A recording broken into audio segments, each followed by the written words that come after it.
The initial call arrived as the sun sank behind the endless pool. I allowed it to ring. The second call vibrated on the marble countertop, persistent and anxious. I mixed a drink and observed the water darken as darkness fell. By the 10th call, I smiled, not because the pain subsided, but because the pattern finally became clear. Each year, the same deafening silence would envelop my birthday, fading into oblivion like an overlooked commitment. Each year, the same justification arrived, practiced and calm. "We're on a trip. It's her birthday. You understand, don't you?" He spoke these words as children might ask politely, already assuming consent. Initially, I understood. Over time, I learned to understand as well. I recall the first encounter he arranged for me with his wife, positioning himself so closely that my shadow disappeared.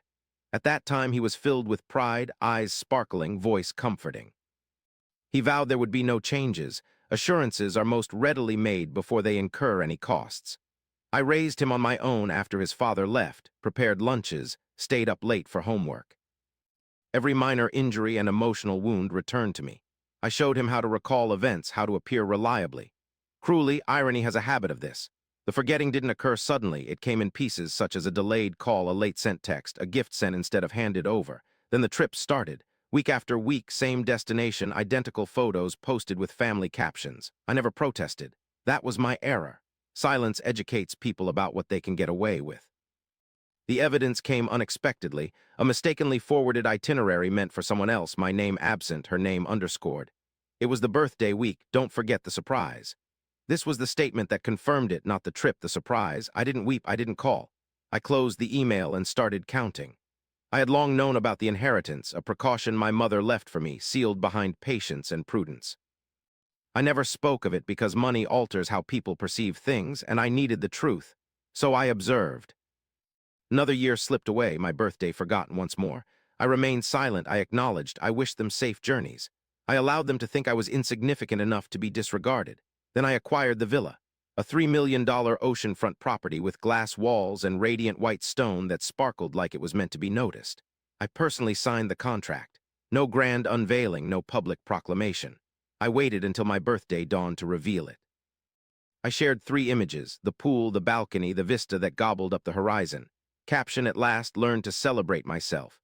Within hours, my phone became a platform for confessions. My son called first, then his wife, then his mother-in-law. Daring that one. Messages came in rapid succession. "Why didn't you inform us? We could have been there. You should have spoken up." That was the most vocal they had ever been. I answered a single call, just one. "I thought it was your birthday," he said, out of breath, an old lie refurbished by time. "I didn't," I replied, composed, resolute. I remembered each and every one. A pause filled the air. I let it linger. "I wished for your approval," he eventually admitted, another falsehood spoken softer. "I have it," I responded. "I am proud of how distinctly you demonstrated my position."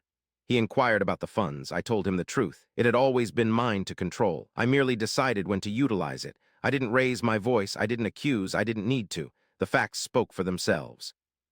I informed him the villa wasn't an invitation. It was a boundary crafted of stone and sunlight. I told him I was done anticipating recognition, done competing with individuals who never regarded me as competition, merely as a convenience. He attempted to apologize. Timing is crucial. This was not the time. Once the call terminated, I blocked further contact. That evening, I slept with the doors wide open, the ocean inhaling and exhaling like a promise fulfilled. For the first time in years, my birthday felt authentic, deserved, claimed. Revenge isn't ostentatious. It doesn't proclaim itself. It subtly alters the surroundings until everyone comprehends their unwanted place. I hadn't taken anything from him. Instead, I ceased providing. Somehow, this act alone was sufficient.